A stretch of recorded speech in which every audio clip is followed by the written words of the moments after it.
Now, ladies, do you ever feel like going back to school? Well, a rather unusual one opened this week in Donegal in Southern Ireland. It's called St Bride's, and it operates much like any other traditional boarding school, except that all the pupils are adult women, each paying £95 for the chance to relive their lost youth. The idea behind this bizarre holiday is to bring out the young girl inside every woman and give her a chance to lose all those nasty adult inhibitions. Well, as you might expect, this St Trinian's for grown women has attracted a lot of attention from the press. But the papers haven't all seen St Bride's as good, clean fun. However, when Bob Whittaker went along on opening day, he found things pretty pucker, as they say.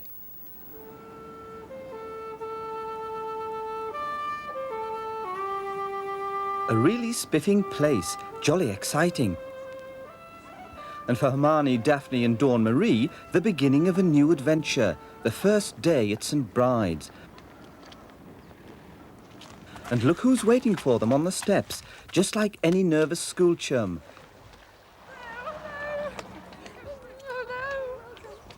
Yes, it's 28-year-old Beth Murphy from Bristol. How will she get on with her new pals? Oh, it's so exciting! Just because it's opening day doesn't mean there'll be any slacking. First, it's music, getting the girls into the swing of things. The headmistress seems rather nice.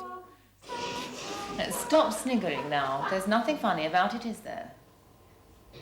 What's funny about it? Nothing. Good. Of course, not everyone's in tune with music. 23-year-old Dawn Marie is the sort of girl who thinks singing is, well, just a bit sissy. We'll come in and we'll sing the top line with you. It is a holiday, and some people come just because it is a holiday. But it can also have deeper significance. So what sort of deeper significance? Well, discovering the magic of childhood. Discovering the possibility of living in a world where you can be enthusiastic, where you can get excited, where you can be quiet without being pestered about it, where you can, in particular, experience with the other girls warmth and friendliness and openness without fear of rejection. Like any pucker girls' boarding school, there's plenty of room for healthy outdoor exercise, just to get them into the pink. Mind you, if you're a more senior girl, say 40, it can be a bit of a struggle.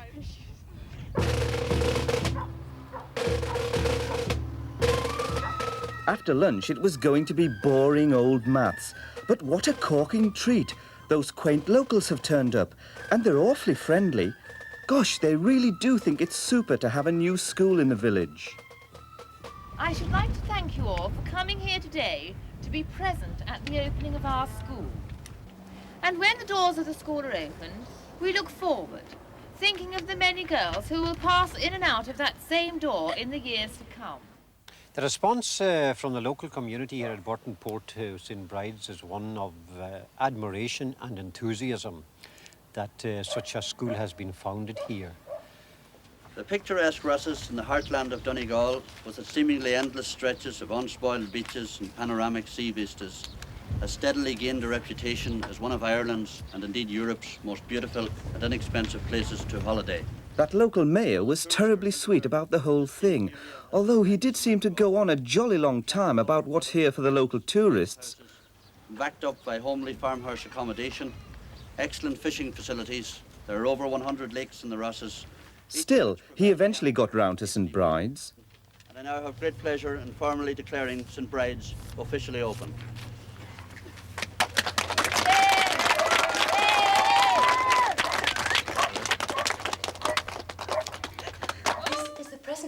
Of the verb amare, to love. Then the highlight of the girls' first day. Yes, a real wheeze. Everyone's favourite. Latin.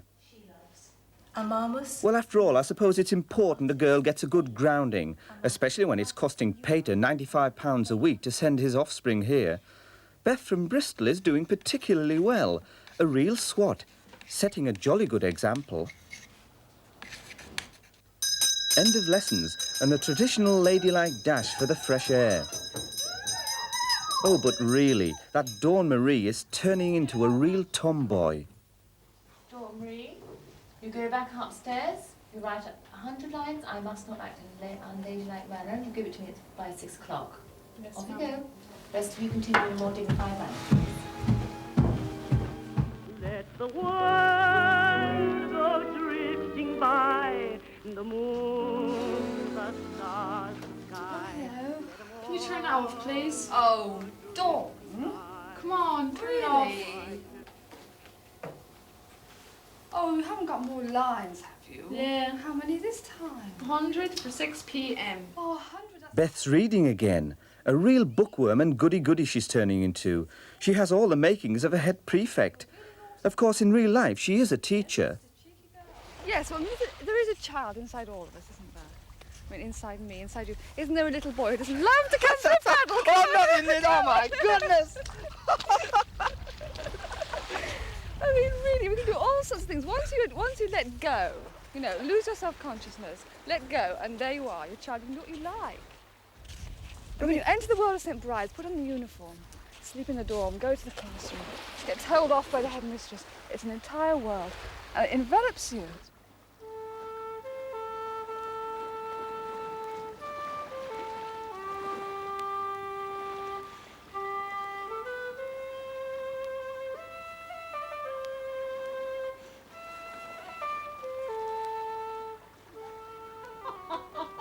Gosh, it's been a wizard day. But look, it's 9 o'clock already. Terribly late for a St. Bride's girl. Settle down now, girls. You've got to get some sleep. You've had a very busy day, haven't you? That's quiet. All right, see you in the morning. Good night. Good night, girls. Blow the candle out.